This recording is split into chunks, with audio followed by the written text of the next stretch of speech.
जो अपने भावनात्मक दर्द को समझता है वही सच्चे समाधान की ओर बढ़ता है। अर्जुन ने अपने शोक को स्वीकार किया। जैसे ही हम अपने डर या उदासी को स्वीकार करते हैं, तभी उससे बाहर निकलने की शुरुआत होती है। सबसे कठिन संघर्ष आत्मा और मन के बीच होता है। जब करियर और परिवार में टकराव होता है, तो आत्मा कुछ कहती है और मन कुछ और। इस द्वंद्व को समझना जरूरी है। स्थिति कोई भी हो, निर्णय लेने की जिम्मेदारी तुम्हारी ही होती है। अर्जुन को श्री कृष्ण ने मार्गदर्शन दिया, पर निर्णय उसी ने लिया। वैसे ही सलाह ली जा सकती है, लेकिन कदम खुद उठाना होता है। विचारों में स्पष्टता लाना जीवन को दिशा देने से पहले जरूरी है। बिना यह तय किए कि जीवन में क्या चाहिए, आप सही कॉलेज, नौकरी या रिश्ता नहीं चुन सकते। मन अगर भ्रमित हो तो समय निकालकर रुक जाना समाधान है। अर्जुन युद्ध से पहले रुका। आप भी जब उलझन में हो, तुरंत निर्णय न लें, थोड़ा रुकें, सोचें। जिन्हें हम अपना मानते हैं वही कभी कभी सबसे बड़ा परीक्षण बनते हैं। अर्जुन को अपनों से युद्ध करना पड़ा। रिश्तों में निर्णय लेना कभी कभी नैतिक स्तर पर चुनौतीपूर्ण हो सकता है।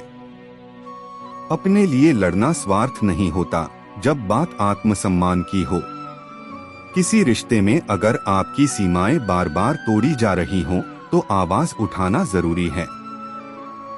जो निर्णय आज कठिन लगते हैं, वही भविष्य में आपकी रीढ़ बनते हैं। युद्ध का निर्णय आज पीड़ा देता है, पर वही अर्जुन को महान बनाता है। असली शक्ति बाहरी नहीं, आंतरिक होती है। अर्जुन के पास धनुष था, पर आत्मबल नहीं। उसी से युद्ध नहीं हुआ। आत्मबल के बिना बाहरी संसाधन व्यर्थ हैं। मौन भी एक उत्तर होता है, जब शब्द असमर्थ हों। अर्जुन के मौन ने श्री कृष्ण को बोलने को प्रेरित किया। कभी कभी चुप रहना ही सबसे मजबूत जवाब होता है।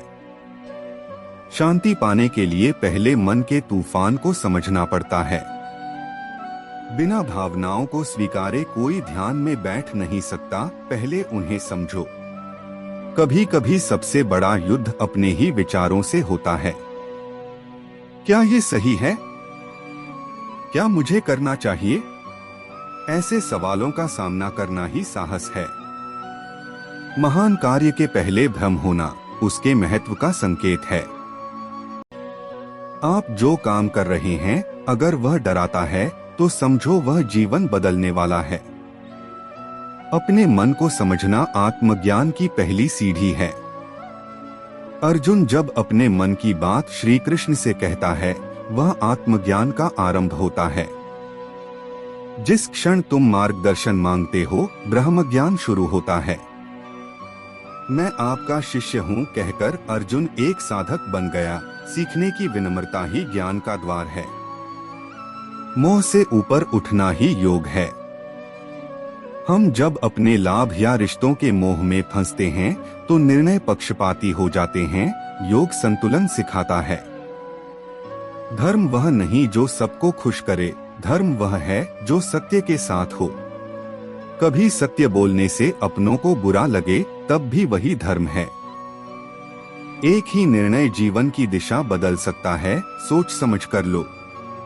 अर्जुन का मैं युद्ध नहीं करूंगा कहना संपूर्ण गीता का कारण बना। हर निर्णय महत्वपूर्ण है। दुनिया की सबसे बड़ी लड़ाई मैं और मेरा से निकलने की है। मेरे गुरु, मेरे भाई कहकर अर्जुन पीछे हटता है। जब मैं मिटता है, तभी विराट दृष्टि आती है। जिस व्यक्ति को आपकी कदर नहीं, उसके साथ खड़े रहने से अच्छा आप अकेले रहें।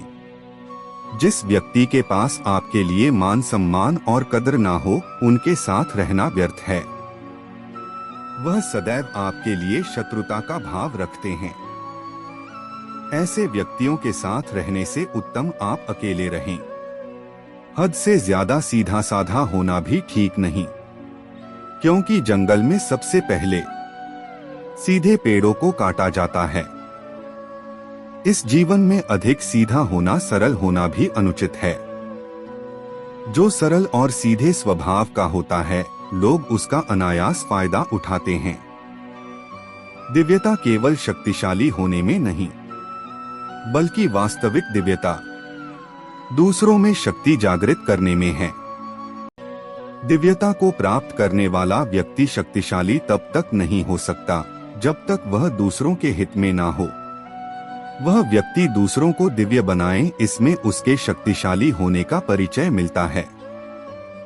जिंदगी के इस रण में खुद ही कृष्ण, खुद ही अर्जुन बनना पड़ता है। रोज अपना ही सारथी बनकर जीवन के महाभारत से लड़ना पड़ता है।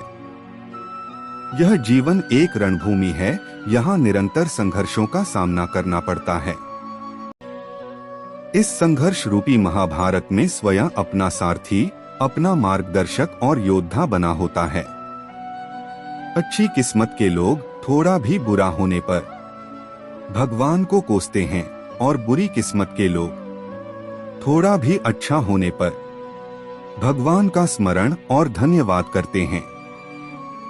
जिनकी किस्मत अच्छी होती है, जिनके पास किसी साधन की कोई कमी नहीं होती, वह थोड़ा सा भी कष्ट नहीं झेलते।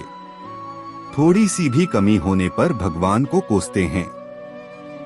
वहीं जिनके पास अभाव होता है, जिनके पास साधन की कमी होती है, उनके पास थोड़ी सी भी बरकत हो या खुशी मिले, वह भगवान को धन्यवाद करते हैं। मुंह से माफ करने में किसी को वक्त नहीं लगता, पर दिल से माफ करने में सारी उम्र बीत जाती है। मुंह से माफी देना और हृदय से माफी देने में काफी अंतर है। मुख द्वारा दिए गए माफी को तत्काल प्राप्त किया जा सकता है, किंतु दिल की माफी प्राप्त करने में उम्र बीत जाती है। इस दुनिया में नर्क जाने के 3 रास्ते हैं। 1 वासना, 2 लालच, 3 क्रोध।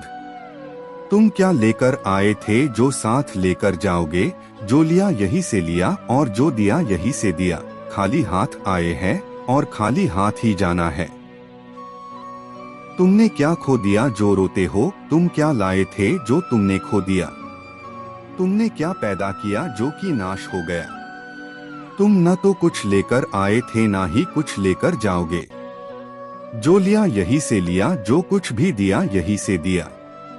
और जो लिया इसी ईश्वर से लिया और जो दिया इसी ईश्वर को ही दिया। सभी खाली हाथ आते हैं और खाली हाथ ही चले जाना है। क्यों व्यर्थ चिंता करते हो? जो आज तुम्हारा है कल किसी और का था और फिर कल किसी और का होगा। क्यों इसे अपना समझकर मगन हो रहे हो? यही तुम्हारे दुखों का मूल कारण है। परिवर्तन ही इस संसार का नियम है, जिसे तुम मृत्यु समझकर व्यर्थ दुखी हो रहे हो। वास्तविक में वही तो जीवन है, जिसमें एक क्षण में तुम करोड़ों के मालिक बन जाते हो और दूसरे ही क्षण में दरिद्र निर्धन बन जाते हो। जो हो गया वह भी अच्छा ही हुआ, जो हो रहा है वह भी अच्छा ही हो रहा है, और जो होगा वह भी अच्छा ही होगा। इसके चलते तुम भूत का पश्चाताप ना करो, भविष्य की चिंता ना करो, और वर्तमान तो चल रहा है। आत्मा कभी नहीं मरती है और न ही जन्म लेती है। यह सिर्फ पुराने शरीर को छोड़कर नए शरीर धारण करती है। भगवान श्री कृष्ण के ये उपदेश हमें जीवन के हर क्षेत्र में सुधार लाने के लिए प्रेरित करते हैं। भगवान ने गीता में हमें यह सिखाया कि जीवन में सफलता और संतुलन केवल हमारे कर्म, मानसिक शांति और आत्मा की जागरूकता पर निर्भर करते हैं। हमेशा याद रखें, कर्म ही पूजा है और जो हमारे साथ होता है वही सही होता है। अगर आपको आज का वीडियो पसंद आया हो तो कृपया इसे लाइक और शेयर करें और हमारे चैनल को सब्सक्राइब करना न भूलें ताकि आप हमारे अगले वीडियो से भी जुड़ सकें। आपका जीवन खुशहाल और शांतिपूर्ण हो।